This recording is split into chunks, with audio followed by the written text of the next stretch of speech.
నమస్తే, welcome to plus TV సకలం సమ్మేళనం. ఈరోజు మన ప్లస్ టీవీ సకలం సమ్మేళనంలో భాగంగా మనం హైదరాబాద్ మేడ్చల్లో ఉన్న అభయ శనీశ్వర అలాగే కాలభైరవ స్వామి ఆలయానికి విచ్చేసాం. ఇది హైదరాబాద్లోని మేడ్చల్లో ఉంది. ఇక్కడ అభయ శనీశ్వరుణ్ణి ప్రతిష్ఠింపజేయడానికి వచ్చిన కళ్యాణ్ ప్రభాకర్ గారికి కాలభైరవుడు స్వయంభూగా కనిపించాడట.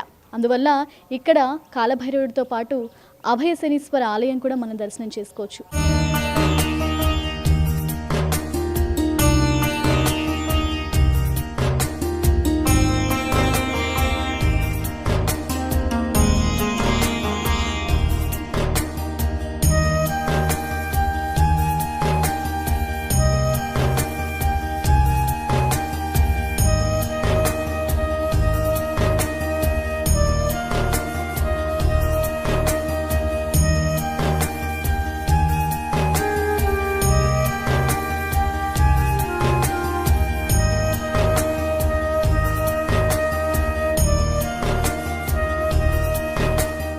ఈ టెంపుల్కి సంబంధించి కళ్యాణ్ గారు ఎంత కష్టపడ్డారో, కళ్యాణ్ గారు వెనకాల మేడం కూడా అంతే ఉండి సార్కి సపోర్ట్ చేస్తూ ఈ ఆలయానికి సంబంధించిన విశేషాలు కూడా ఆవిడే ఎక్కువ చెప్పగలరు. ఇప్పటివరకు మాట్లాడలేదు, బట్ ఇప్పుడు ఎక్కువ ఆ మేడంతో మాట్లాడించి విషయాలు ఎక్కువ తెలుసుకోవడానికి ప్రయత్నిద్దాం. నమస్కారం అండి. మేడం, సార్ ఇప్పటివరకు నాకు చాలా విషయాలు చెప్పారు. అంటే కొన్ని అద్భుతాలు అయితే దగ్గరుండి చూశాను కూడా, లిటరలీ నేను ఇందాక. అసలు ఈ శనేశ్వర ఆలయం సార్ అనుకున్నప్పుడు, వెంటనే స్వయంభూగా కాలభైరవుడు కనిపించినప్పుడు మీరేమనుకున్నారు అసలు? టు బిగిన్ విత్ అమ్మ, 1997లో ఆయనకి ఏలినాటి శని మొదలైంది. అప్పటికి మాకు 2 పిల్లలు. మా చిన్న అబ్బాయిని నేను కడుతూ ఉన్నాను. ఒకరోజు వచ్చేసి ఏలినాటి శని పీరియడ్లో నైట్ 11:45 ఆ టైంకి, రేపు పొద్దున కల్లా నేను చచ్చిపోతానేమో, పిల్లల్ని జాగ్రత్తగా చూసుకున్నారు. నాకు ఫస్ట్ అర్థం కాలేదు. సరే కానీ తెల్లారితే అప్పుడు చూద్దాంలే అని అప్పటికి ఏదో కాస్త సెట్ చేసి పడుకున్నారు. మర్నాడు పొద్దున ఏంటి అంటే తెలీదు, ఏదో అయిపోతుంది, ఏదో అనిపిస్తోంది, నాకు ఏదో చెయ్యాలనిపిస్తోంది, చేయలేనేమో, ఇట్లా వెళ్ళిపోతానేమో అని. అలాంటి పరిస్థితుల్లో టైంలో విజయవాడలో ప్రత్యేక శనేశ్వర ఆలయం ఉంది. అక్కడికి వెళ్ళడం జరిగింది ఫస్ట్. అంటే మూలాలు అన్నది ఎప్పుడు మర్చిపోకూడదు, మనం ఖచ్చితంగా వాటిని గుర్తు పెట్టుకోవాలి, మన ముందు తరాలకు కూడా తెలియజేయాలి. అక్కడికి వెళ్ళి వచ్చిన తర్వాత అది ఏదో ఒక పెద్ద మిరాకిల్ జరిగినట్టు ఇలా మారిపోయింది ఆయన మొత్తం అంతా.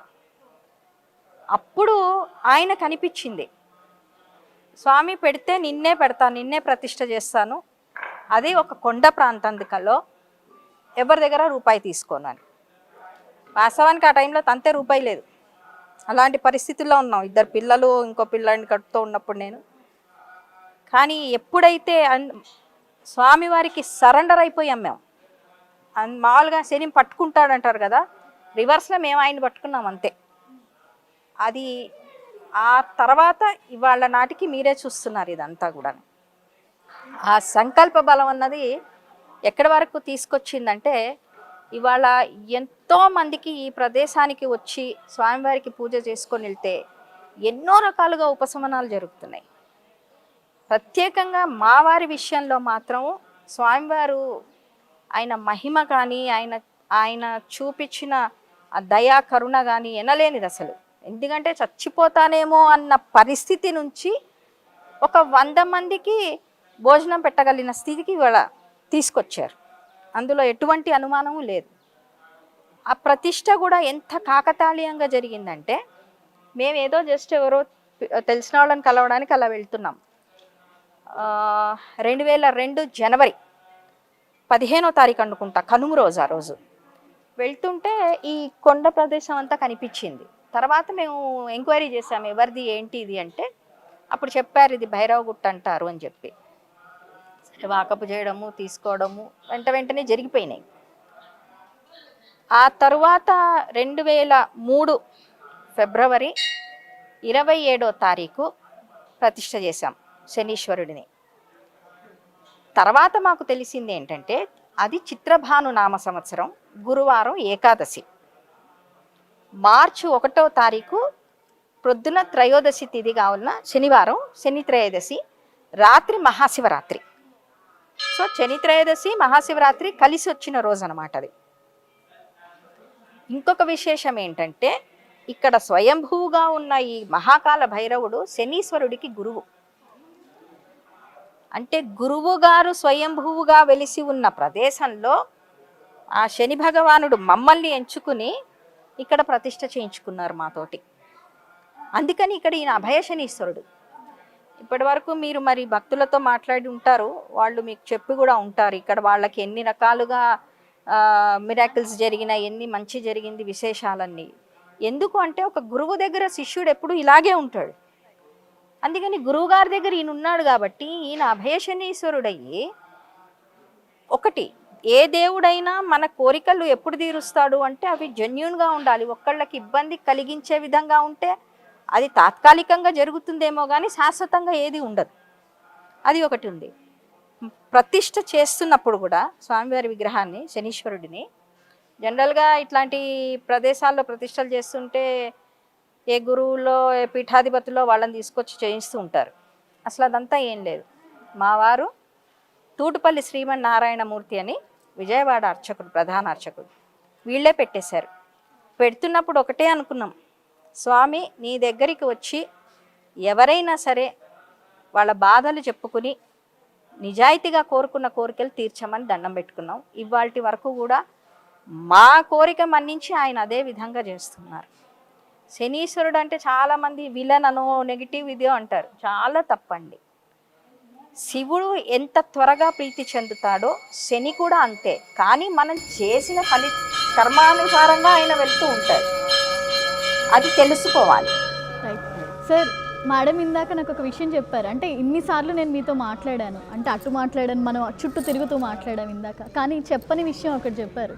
అంటే అందరికి ఒక డౌట్ వస్తుంది, కట్టేశారు, వీళ్ళకి ఏదో డబ్బులు ఉండి కమర్షియల్గా చేసుకున్నారు, దీన్ని కమర్షియల్ చేయాలని అనుకుంటున్నా అనేది కాకుండా ఎంత కష్టపడ్డారు, అప్పటికి డబ్బులు లేకపోతే ఎలా వచ్చిందనేది మేడం ఇప్పుడు చెప్పిన దాంట్లో నాకు అర్థమైంది. సో దీని గురించి మీరేం చెప్తారు? సంకల్ప బలం, మనం గట్టిగా పట్టుకుదలగా పట్టుకుంటే ఏదన్నా ఇది నేను సాధించాలి అని నువ్వు చేయగలవు అని దేవుడు మనతో నిరూపిస్తాడు. అదే జరిగింది ఇక్కడ కూడా. పట్టుదలగా స్వామి నేను నిన్ను ప్రతిష్ఠ చేయాలి, పూజించుకోవాలి, అది కొండ మీద పెట్టాలి, ఎవరితో సహాయం తీసుకోకుండా మరి చేయాలి అని నా సంకల్పం. అది నెరవేర్చింది కూడా భగవద్ అనుగ్రహం. అమ్మ, ఇప్పుడు ఇక్కడికి వచ్చే భక్తులకి సంబంధించి ఎలాంటి వాళ్ళకంటే సంతానం లేని వాళ్ళకి, అలాంటి వాళ్ళకి ఎలాంటి పూజలు చేస్తే మంచిది? ఇక్కడండి శనీశ్వరుడి జప సంఖ్య 19,000. సో ఆ లెక్కన 19 శనివారాలు స్వామివారి దగ్గరికి వచ్చి 19 ప్రదక్షిణలు చేసుకుని నువ్వుల నూనె, చాలా వరకు ఏది పడితే అది ఆయిల్ వేస్తారండి, అది వేయద్దు, వేసినా వేయకపోయినా ఒకటే. ఇక్కడ మాత్రం ఖచ్చితంగా నువ్వుల నూనె మాత్రమే మేము స్వామివారికి అభిషేకం చేయాలని నియమం. నువ్వుల నూనె, నల్ల నువ్వులు, ఒక చిన్నది మీ శక్తి కొలది బ్లాక్ క్లాత్, కొబ్బరికాయ, బెల్లం, కర్పూరం, అగరొత్తి, అంతే. ఆయనకి సమర్పించి అన్నిటికీ మించి భక్తితోటి ఒక నమస్కారం పెట్టండి. ఖచ్చితంగా మీకున్న ప్రాబ్లమ్స్కి సొల్యూషన్ కనిపిస్తుంది. నేను సొల్యూషన్ దొరికిపోతుంది, మీకున్న బాధలన్నీ తొలగిపోతాయి అని మాత్రం నేను చెప్పనండి, అది చేసే వాళ్ళ బట్టి ఉంటుంది. కానీ 19 శనివారాలు లేకపోతే 54 శనివారాలు, 54 శనివారాలు ఇవి చేసుకుంటే మాత్రం చాలా విశేష ఫలితాలు వచ్చినాయని ఇక్కడ చేసుకున్న భక్తులు చెప్పారు. అంటే ఎలాంటి దోషాలు ఉన్న వాళ్ళు చేసుకోవాలి? అంటే ప్రతి శనివారము హోమం ఉంటుంది, కానీ శని త్రయోదశి, శని అమావాస్య అప్పుడు మాత్రము లక్ష్మీ గణపతి, నవగ్రహాలు, అందులో స్వామివారికి సహస్రము, శనీశ్వరుడికి మన్యు సూక్తము, రుద్రము, పంచసూక్తాలు, తర్వాత సుదర్శనము, సంతానం లేని వాళ్ళు వచ్చినప్పుడు సంతాన వేణుగోపాల స్వామి అని, నారసింహము, ఇట్లాంటివి కొన్ని కాన్సెప్ట్స్ ఉంటాయి, అంటే కాంబినేషన్స్ అని ఉంటాయి. వీటితోటి ఇప్పుడు ఎవరైనా వచ్చారు మాకు ఈ ప్రాబ్లం ఉంది అంటే దానికి సంబంధించిన మంత్రంతో హోమం చేయిస్తాం. హోమ ద్రవ్యం కూడాను అండి మేము మోదుగా, జమ్మి, తర్వాత తెల్ల జిల్లేడు, ఇవి మాత్రమే వాడతాం. చండ్ర ఇవి మాత్రమే వాడతాం, వేరే ఏవి ఇది వాడం, అదే తెల్ల జిల్లేడు వాడము. మళ్ళీ మామూలుగా ఏంటంటే బయట హోమాలు చేయించేటప్పుడు ఏం చేస్తారంటే నవధాన్యాలని కలిసిపోయి ఉంటాయి, అందులో ఎక్కువ వడ్లు వేస్తారు, మిగతా ధాన్యాలు ఏమి ఉండవు. ఇక్కడ అది కాదండి. ప్రతి గ్రహానికి ఈ నవధాన్యాలంటే నవగ్రహాలకి ఒక్కొక్క ధాన్యం ఉంటుంది. వీటికి సంబంధించి ఒక సూర్యగ్రహం గురించి మంత్రం చెప్తూ హోమం చేస్తుంటే సూర్యగ్రహానికి సంబంధించిన గోధుమలు, అలా వడ్లు, కందులు, మినుములు, అట్లా ఏ గ్రహానికి సంబంధించి అది. ఇంకా కొన్ని ఇవి ఉంటాయండి. ఇప్పుడు భైరవుడికి ఏమో విప్ప పువ్వు, తెల్ల ఆవాలు, తోక మిరియాలు, ఇట్లాంటి కొన్ని దైవికమైన పదార్థాలు ఇవన్నీ. ఇవి వేసి హోమం చేయటం వల్ల ఆ హోమంలోంచి వచ్చే ఏదైతే మనం పొగనుకుంటామో అది ఒక స్పిరిచువల్, ఒక దైవిక శక్తిని మొత్తం ప్రదేశం అంతా విస్తరిస్తుంది. దానిని పీల్చటం వల్ల మనకి అదొక మెడిసినల్ వాల్యూసే కాకుండా ఒక స్పిరిచువాలిటీని, పాజిటివ్ ఆరాని డెవలప్ చేస్తుంది. అది ప్రత్యేకత అన్నమాట. సో ఇక్కడ ఆ విధంగా కొన్ని ప్రత్యేకమైన పదార్థాలు, ఎవరికైనా ఏ ప్రాబ్లం ఉందో ఆ ప్రాబ్లంకి సంబంధించిన మంత్రంతో హోమం చేయిస్తామండి. సార్ ఇవన్నీ ఎక్కడి నుంచి తెప్పిస్తారు అసలు? అంటే మీరు అన్నట్టు ఇక్కడే చాలా ఔషధ వృక్షాలు ఉన్నాయి, మనం ఇందాక మాట్లాడుకున్నాం. అసలు ఎక్కడి నుంచి ఇవన్నీ? కొన్ని మోదుగా వృక్షాలు లాంటివి కొన్ని ఇక్కడెక్కడ నియర్ బై తెప్పిస్తాం. ఏవైతే దొరకవో, కొంచెం కష్టంగా క్లిష్టంగా ఉంటాయో ఆవిడ మొత్తం అంతా కింద మీద చేసి పట్టి సంపాదించి తెచ్చి పెడుతుంది. ఓ, అంటే ఒకటి నాకు తెలిసింది ఏంటంటే ఆవిడకి ఉన్న ఇంట్రెస్ట్ ప్రతి దాని మీద ఎలా ఉంటుందంటే ప్రతి మొక్కని ఆవిడ చాలా జాగ్రత్తగా చూసుకుంటారు. ఖచ్చితంగా. అంటే ఇప్పుడు ఈ కార్యక్రమాలు అప్పుడు మామూలుగా లిస్ట్ రాసి ఇచ్చేస్తే ఎవరో మా కుర్రాళ్ళు వెళ్ళి తెచ్చేస్తారు. కానీ నాకు ఎందుకో మనసు ఒప్పదు. నాకు తమలపాకు కూడా చూసి జాగ్రత్తగా నేను తీసుకొచ్చి పెడతాను.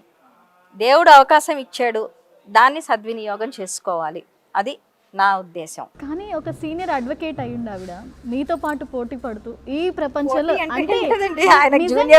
సీనియర్ గా ఒక ఆడవాళ్ళ తరపున ఒక లాయర్ గా ఆవిడ మా అందరికీ తెలుసు. కానీ ఈ వెనకాల రెండింటిని మేనేజ్ చేయడం చాలా కష్టం. కానీ గుడి కట్టించేటప్పుడు మీకు ఎన్నో ఎదురు దెబ్బలు అంటే మనం ఉంటాం కదా, ఎన్నో ఎదురొచ్చి ఉంటాయి. ఎందుకంటే ఒక రాయి కదల్చలేని పరిస్థితి అని కూడా ఇందాక భక్తులు చెప్తున్నారు. అసలు అలాంటివి ఏం జరిగాయి అసలు? కాలభైరవుడి దగ్గరికి వెళ్ళి మీకు చెప్పినట్టుగానే ఏ చిన్న పని చేయాలన్నా, ఏ కార్యక్రమం చేయాలన్నా ఆ భైరవుడి దగ్గరికి వెళ్ళి కాసేపు నేను మౌనంగా నుంచుని, స్వామి ఈ రాయి తీయాలంటే రాయి, పోనీ ఇక్కడ ఏదైనా పగలగొట్టాలంటే పగలగొట్టాలి, బోరు వేయాలంటే బోరు, ఎందుకోసం చేస్తున్నా, ఎవరికి బాగుంటుంది, ఫ్యూచర్ ఏంటి దానికని ఆయనకని నేను ఏదో చెప్పుకున్నట్టుగా నాలో నేను భావన, ఫీలింగ్. ఆయన చెయ్యి పోరా అన్నట్టు ఒక ఫీలింగ్. అప్పుడే ఇక్కడ ఏదైనా జరుగుతుంది, లేకపోతే జరగదు. మీకు ఇంకొక ఉదాహరణ చెప్పాలి. ఇందాక ఎలాగైతే భక్తులు కూడా చెప్పారో, ఏదైనా పగలు కొట్టాలని ఆయన ఆజ్ఞ తీసుకోవాలి. ఒకరోజు నేను సాయంత్రం ఇప్పుడు 5 o'clock వచ్చాను, కొంచెం లేట్గా వచ్చాను. వర్క్స్ అన్ని జరుగుతున్నప్పుడు మనం అక్కడ గుహలోంచి లోపలికి పైకి వచ్చినప్పుడు ఒక బండ చిన్న చిన్న హోల్స్ వేసింది. రాగానే వాళ్ళు చెప్పారు నాకు, ఈ బండని పగలకూడదాము సార్ అనుకున్నాం సార్, ఉల్లులు ఇరిగిపోయినాయి. ఉల్లులు ఇరిగిపోయి ఏ బండ అని చెప్పి వెళ్ళి చూశాను. కొంచెం వాళ్ళని కోపడ్డాను. ఇది తీయదలుచుకోలేదు నేను, దీన్ని ఎందుకు కొట్టడం మీరు ప్రయత్నించారు. మామూలుగా అయితే ఏ రాయైనా పగిలిపోతుంది, ఎందుకంటే వాళ్ళు ప్రొఫెషనల్స్ కాబట్టి ఆ ఉల్లితో కొడితే. మీరు అక్కడ చూడొచ్చు, ఉల్లిలు ఇంత దిగున్నాయి కానీ అది పగలలేదు. భైరవ ఆజ్ఞ కాలేదు అక్కడ, భైరవుడి ఆజ్ఞ కాలేదు. కాల భైరవుడు అక్కడ స్వయంగా ఉన్నారు. నేను వాళ్ళకి చెప్పాను, ఇంకోసారి దాని మీద చేయబెడితే ఏమన్నా మీకు అవ్వచ్చేమో, వద్దులే చెప్పకుండా ఏది చేయకండి, అక్కడ అనుజ్ఞ కావాలి, పర్మిషన్ కావాలి, లేకపోతే ఇక్కడ ఏది జరగదు. ఎందుకంటే ఆయన దగ్గరికి మనం వచ్చాం కానీ మన దగ్గరకు ఆయన లేకపోతే మన ఇష్టం ఉన్నట్టు మనం పూజించకూడదు. ఒకసారి క్యాల్కులేట్ చేసుకుంటే ఆలయం నిర్మించాలని మీరు అనుకున్నారు, కానీ డైరెక్షన్ ఆయనే ఇచ్చారు. ఆయన కలిగించిన సంకల్పమే. మనమంతా నిమిత్త మాత్రం. దేవుడు ఉన్నాడు అని నమ్ముకునే వాళ్ళకి ఆ దేవుడే ఇప్పుడు శివాజ్ఞ లేనిదే చీమైనా కుట్టదంటారు. ఎవరో గురువు గారు ఇట్లాంటి వాళ్ళు ఎవరన్నా వస్తే మమ్మల్ని ఎందుకు ఎంచుకున్నాడు మాకేంటి? లాస్ట్కి నాకు ఒకటే అర్థమైంది, ఏదో జన్మలో చేస్తామని చేసున్నాము, అందుకని ఇప్పుడు నడ్డిరగొట్టి చేయిస్తున్నాడు అని చెప్పి. ఎందుకంటే ఇప్పుడు ఇంతమంది వస్తారు, ప్రసాదం తిని వెళ్తారు, ఓ వీళ్ళ రుణం తీరింది అంతే. దేవుడు ఈ కార్యక్రమం చెయ్యమని చెప్పి మాకు రాసి పంపించాడు, చేస్తున్నాం. ముఖ్యంగా దైవ కార్యం లాంటివి చేయాలంటే కొన్ని ఆటంకాలు కూడా పరీక్ష పెట్టడానికి అన్నట్టు జరుగుతూ ఉంటాయి కదా, అలా మీకు ఏదైనా జరిగింది? చాలాసార్లు అయిందండి. అసలు ఎల్లుండి శనిత్రయోదశి అనగా, శనివారం పూజ అనగా, గురువారం సాయంత్రం 5 గంటల వరకు కూడా డబ్బు చేతికి వచ్చేది కాదు. అలాంటి సిచ్యువేషన్స్ కూడా జరిగాయి. తర్వాత అలవాటు అయిపోయింది నాకు. నేను వెళ్ళి నుంచొని చెప్తా, ఏంటి నువ్వు నన్ను టెస్ట్ చేస్తున్నావా, నేను గెలిచినా నువ్వు గెలిచినట్టే, నేను ఓడిపోయినా నువ్వు ఓడిపోయినట్టే, నాకేంటని వదిలేసా. అంటే సరెండర్ అన్నది, ఇంకా నువ్వు ఎంత సరెండర్ అవుతావు అన్నది ఒక టెస్టింగ్, అదంతా అంతే. అప్పటి నుంచి అంతే, అవి ఎలా జరుగుతాయో జరిగిపోతాయి. అసలు అసలు తెలియదు, మిరాకిల్స్ అంతే. చెప్పినట్టు టెస్టింగ్ అన్నట్టు శనీశ్వర గ్రహం లక్ మీద ఆధారపడి చేసే పనులకి ప్రోత్సాహం ఉండదు.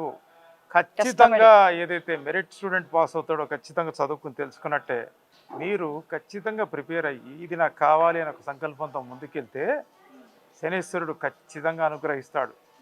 ఎందుకు అనుగ్రహిస్తాడు? దానికి కూడా వాళ్ళిద్దరు సంబంధం గురు శిష్యులు. కాలాన్ని కంట్రోల్ చేసే మహాకాల భైరవుడు అక్కడ ఉన్నారు. కాల భైరవుడితో కలిసి ఉన్నందుకు ఈయన అభయ శనీశ్వరుడు అయ్యాడు. సంకల్పించుకోండి, దానికి ఒక ప్రణాళిక వేసుకోండి. కాలభైరవ దీక్ష గురించి నేను చెప్తాను మళ్ళా.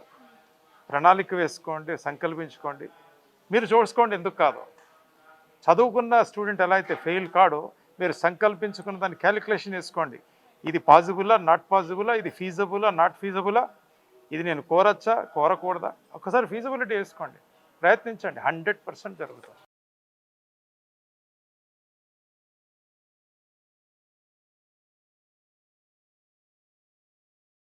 అవునండి.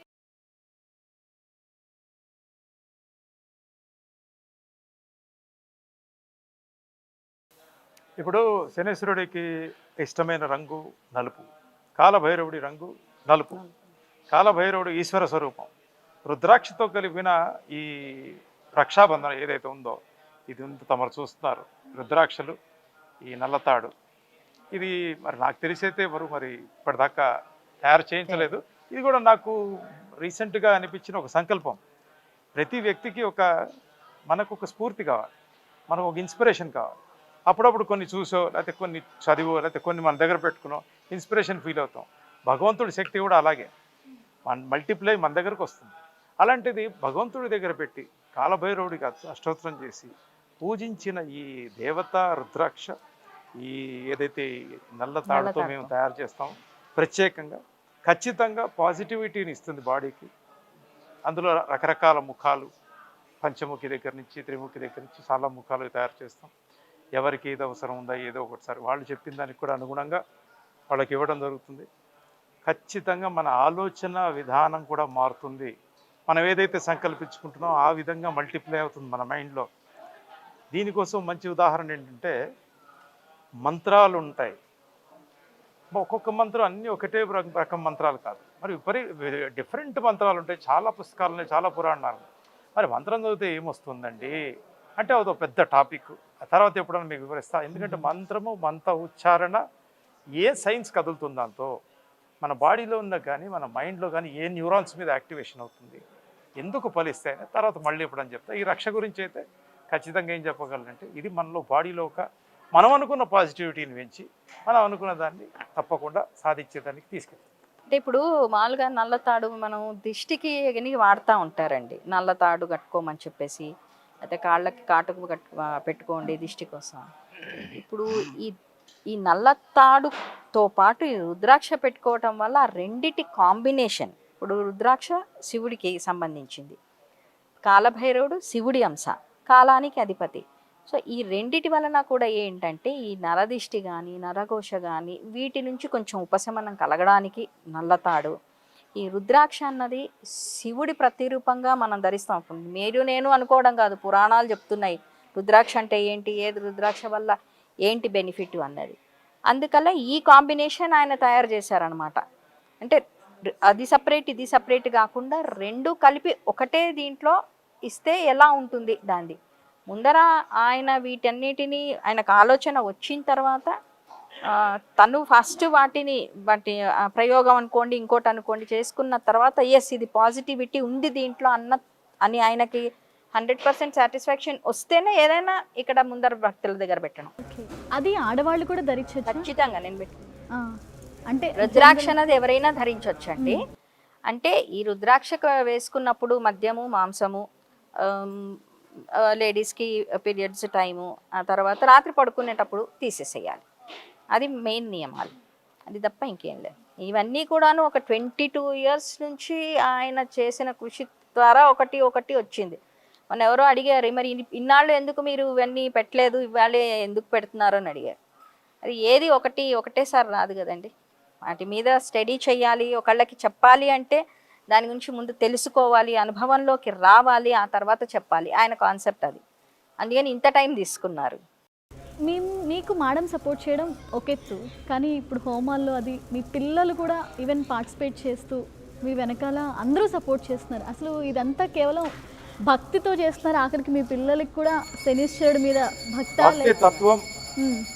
మనం ఏదైనా ఒకటి మంచి పరిమళించే ఒక సుగంధము పువ్వు పెడితే అందరికీ ఆ వాసన వస్తుంది. మనం మన భక్తిని ఒక మంచిని చెప్తే అందరూ దాన్ని స్వీకరిస్తారు. ఇందాక మాట్లాడుకున్నాం కాలభైరవ దీక్ష గురించి. సార్, ఇప్పటివరకు మనం ఎప్పటి నుంచో చెప్పాలనుకుంటున్నాము, దీక్ష అసలు ఎన్ని రోజులు, దానికి సంబంధించిన నియమావళి ఏంటనేది ఒక్కసారి. కాళీ అమ్మవారు, కాలభైరవుడు కాలాన్ని నియంత్రించి భక్తులకు కావాల్సినవి తీరుస్తారు. భక్తులంటే ఏంటంటే మనకి పిల్లలు ఉన్నారంటే పిల్లవాడు వచ్చేది చిన్నది ఏదన్నా ఇమ్మంటే ఒక బిళ్ళ, ఒక మిఠాయి, చాక్లెట్ మనం ఎలాగైతే ఇస్తామో ప్రతి దేవతకి దేవుడికి మనం అందరం పిల్లలమే. ఈ విషయంలోకి వస్తే ఏంటంటే నేను అంటే ప్రతి మనిషి, ప్రతి వ్యక్తి, నేను అనే ఈ మనిషికి కొన్ని అవసరం అవుతాయి.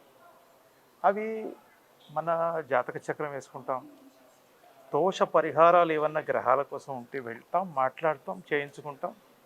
వీటన్నిటిని దాటి హై లెవెల్ నాలెడ్జ్లోకి వెళ్ళాలంటే మనము హయ్యెస్ట్ లెవెల్ ఆఫ్ మెడిటేషన్ కన్నా వెళ్ళాలి, లేకపోతే హయ్యెస్ట్ లెవెల్ ఆఫ్ సాధనకి వెళ్ళాలి, అయితే హయ్యెస్ట్ లెవెల్ ఆఫ్ ఏదన్నా ఆచరణ చేయాలి. ఆ ఆచరణే ఈ దీక్ష. చాలా సులువుగా ప్రతి ఒక్క వ్యక్తి చేసుకుంటూ ప్రణాళికాబద్ధంగా ఒక ప్రణాళిక వేసుకుని నేను ఈ విధంగా ఉండాలి, ఒక నియమావళి, లైఫ్ డిసిప్లిన్, ఆ నియమావళితో ఏం చేస్తే ఎలా అవుతుంది అనేది ఈ భైరవ దీక్ష. ఇప్పుడు ఎన్ని రోజులు? ఇప్పుడు ఏంటంటే ఎలాగైతే ఇందాక మేడం చెప్పారో ఒక్క రోజులోనే ఏవి జరగవు కదా. మనం పుట్టిన దగ్గర నుంచి కూడా మనం మెల్లిమెల్లిగా పెరుగుతూ వస్తాం. అలాగే ఏంటంటే దీక్ష అనేటప్పటికీ మీరు చాలా దీక్షలు చూసుంటారు, వినుంటారు. సులువుగా ఉంటాయి, కొన్ని కఠినమైన దీక్షలు ఉంటాయి, అత్యంత కఠినమైన ఉంటాయి. మనం సొసైటీలో ఉండాలి, అందరితో తిరగాలి, అందరితో మాట్లాడాలి, రోజు పని చేసుకోవాలి, మరి దీక్షలో కూడా ఉండాలి. దానికి సానుకూలంగా ఆ భగవంతుడు మనకి ఏ విధంగా అనుగ్రహిస్తున్నాడు చెక్ చేసుకోవాలి. చూసుకున్న తర్వాత ఫస్ట్ ఇప్పుడు ఏంటంటే పురుషులే కాదు మహిళలు కూడా అడుగుతారు, ఏంటండి మరి మేము చేసుకోలేకపోతే ఎలా. ఇందాక మేడం అన్నట్టు మరి మహిళలకు ఉంటే ప్రాబ్లమ్స్ మహిళలకు ఉంటాయి. దానికోసం ఏంటంటే ఫస్ట్ మన శాస్త్రాల్లో కూడా చెప్పబడ్డ 21 రోజుల దీక్ష. ఫస్ట్ 21 days దీక్ష ఉంటుంది. తర్వాత వేరే కొంచెం హై లెవెల్ దీక్ష ఉంటుంది. మీరు ఏదైతే కార్యం అనుకుంటారో ఆ కార్యం తప్పకుండా నెరవేర్చుకోవాలని మీకే పట్టుదల పెరిగి ఈ దీక్షలో సాధన చేసి ఆ దీక్ష మీకు నేర్పించి కార్యసిద్ధి ఖచ్చితంగా జరుగుతుంది. ఆ కార్యసిద్ధి జరగటం కోసమే ఈ కాలభైరవ దీక్ష. 21 రోజుల దీక్షలో ఏ విధమైన అంటే ఇప్పుడు మన అమ్మవారి దీక్ష తీసుకుంటే ఎర్ర దుస్తులు ధరిస్తాం, అలాగే శివుడిదైతే నీలం దుస్తులు ధరిస్తాం. అలా ఇప్పుడు మన కాలభైరవ దీక్ష తీసుకునే వాళ్ళు ఏ దుస్తులు ధరించాలి? దీక్ష ఏది తీసుకున్నా కానీ పాదరక్షలు వేసుకోకూడదు. దీనిలో ఆ నియమాలు లేవు. ఎందుకంటే మీరు డైరెక్ట్గా మీ మనస్సుతో మీ ఆత్మతో మీరు భగవత్ స్వరూపానికి కైంకర్యం చేస్తున్నారు. మీ బాహ్య ఆకారానికి మీరు ఆంతర్యం నుంచి మీరు పూజ చేసుకుంటున్న దానికి సంబంధం లేదు. అందుకని దీనికి ఒక ప్రణాళికాబద్ధంగా మరి దుస్తుల దగ్గర నుంచి వేసుకోవాలంటే నలుపు రంగు ఉంటుంది. భైరవుడికి కానీ శనీశ్వరుడికి కానీ నలుపు రంగే. ఇవన్నీ ఒక సైడ్ సెక్షన్. ఇంకొకటి ఏంటంటే సోషల్గా అందరూ చేసుకోవడానికి ఏవైతే చెప్పబడిన పురాణాల్లో, ఎందుకంటే ఏమున్నా లేకపోయినా మనం ఈ మనసులోంచి చేసే దానికి అన్నిటికంటే ప్రాధాన్యత ఉంది. ఈ దీక్షలో ఒక నియమావళి ఉంది. ఫస్ట్ మీరు సంకల్పించుకోవాలి, నేను అసలు దీక్ష ఎందుకు చేయాలి, నాకేం కావాలి. మన స్వార్థము ఇంటికి గడప దాకే ఉందా, లేకపోతే ఇంకెక్కడన్నా వేరే కంట్రీ దాకా వెళ్ళిపోయిందా, ఇవన్నీ నిర్ణయించుకొని ఆలోచించిన తర్వాత ఎవరు ఏ విధంగా దీక్ష చేసుకోవాలనేది ఒకవేళ సంప్రదిస్తే ఖచ్చితమైన ఒక నియమావళి చెప్పి వాళ్ళకి చెప్పడం జరుగుతుంది. అంటే ఇప్పుడు స్త్రీలకు కూడా వస్త్రధారణ అనేది ఏమైనా నిర్ణయించాలనుకుంటున్నారు? అవసరం లేదు. గీతలో పరమాత్ముడు చెప్పినది కర్మ సన్యాసములు రెండును మోక్ష సోపానానికి సాధనములు. కర్మ సన్యాసం, కర్మ అంటే మన డైలీ లైఫ్, సన్యాసం అంటే పూర్తి అన్ని త్యజించడం. రెండును మోక్ష సోపానానికి సాధన అంటే మోక్షం సాధించడానికి ఇవి రెండు మార్గాలు. ఇందు కర్మ పరిత్యాగము కన్నా అంటే సన్యాసులు అయిపోవడం కన్నా కర్మానుష్ఠానమే శ్రేష్టము. అంటే కర్మలో ఉంటూ నీ నిత్య జీవితం చేస్తూ నువ్వు దాన్ని ప్రాక్టీస్ చేసి సాధన చేస్తేనే మనం చాలా ఒక అత్యుత్తమైన మనిషి కింద మనకు వచ్చి ఈ మనిషి రూపంలోకి వచ్చినందుకు కూడా ఒక డ్యూటీ కరెక్ట్గా చేసిన వాళ్ళం. అంటే మొత్తానికి దీక్ష తీసుకోవాలి అనుకునేవారు ఆలయం దగ్గరికి వచ్చి నియమావళి ఎవరికి తగ్గట్టుగా వాళ్ళకి నిర్ణయించడం అనేది జరుగుతుంది. అవునండి. నియమావళి అనేది రొటీన్గా అన్నీ ఒకటే ఉంటాయి. కాకపోతే ఒక్కొక్కళ్ళు వాళ్ళ చేయదలుచుకున్న వాళ్ళకి కొన్ని డౌట్స్ ఉంటాయి, వాళ్ళ సందేహాలు ఉంటాయి, ఏం చేయాలి, ఎలా చేయాలి, ఒక వివరణ కూడా రిలీజ్ చేయడం జరుగుతుంది. రైట్. నిజంగా అండి, అంటే ఈ కాలభైరవుడికి మీరు స్వయంభూగా కనిపించినప్పుడు, అంటే మీరు ఎవరికైనా చెప్పాలి అని అనుకున్నప్పుడు మొదటగా అంటే లైక్ ఒక టెంపుల్ కట్టాలనుకున్నప్పుడు కొంతమంది స్వామీజీలను పిలిచి చాలా ఆడంబరంగా టెంపుల్ నిర్మాణం అనేది మనం చేస్తూ ఉంటాం. కానీ ఇప్పుడు స్వయంభూగా కాలభైరవుడు కనిపించినప్పుడు మీరు ఎలాంటివి చేశారు? అలాగే శనేశ్వర ఆలయం కట్టినప్పుడు ఎవరైనా పెద్ద వాళ్ళని పిలిపించి చేయడం జరిగిందా అసలు ఆలయ నిర్మాణం? మొట్టమొదట కాలభైరవుడిని చూసినప్పుడు ఇక్కడ ఎటువంటి పూజలు లేవు, ఎవరు లేరు. నేను ఫస్ట్ చిన్న ఊళ్ళో కూడా అసలు అప్పుడుకి 4 ఏళ్ళు అనుకుంటాను విగ్రహాలు దేవుళ్ళు లేరంటే ఆయనే ఇచ్చారు మళ్ళీ ఈ ఊళ్ళో రావులకూరు గ్రామంలో. అయితే కాలభైరవుడికి ఫస్ట్ ఒక పూజారిని వచ్చి పూజ చేసేవాడిని. ఎందుకంటే మొత్తం అడవే, చుట్టుపక్కల కూడా ఎవరు లేరు, ఏమీ లేదు. ఆ పూజలు అవి నిత్యం చేయించేవాడిని. తర్వాత స్వామివారి ప్రతిష్ట జరిగినప్పుడు మరి దైవానుగ్రహం ఏంటో నిర్ణయం ఏంటో తెలియదు, మరి ఎవరికి పెద్దవాళ్ళని పిలవాలి లేకపోతే పీఠాధిపతులు పిలిచి చేయించాలనే ఆలోచన కూడా భగవంతుడు నాకు కల్పించలేదు. అందుకని ప్రతిష్ట మేమే చేసేసాం. ఇది ఏదన్నా ఇప్పుడు స్వయంభూగా ఆయన కనిపించినప్పుడు పోనీ ఎవరి సలహా అయినా తీసుకున్నారు, ఇలా కనిపించారు ఏం చేయమంటారు అని? అంటే మన కొత్త శాస్త్ర పరిజ్ఞానం కొత్త గొప్ప ఉంది కాబట్టి ఇక్కడ ఎందుకంటే మనం కొలిచేవన్నీ కూడా ఎక్కడైనా తీసుకోండి శిలాస్వరూపాలే ఉంటాయి, శిల్పంతో చేసిన విగ్రహాలే మనం చూస్తాం.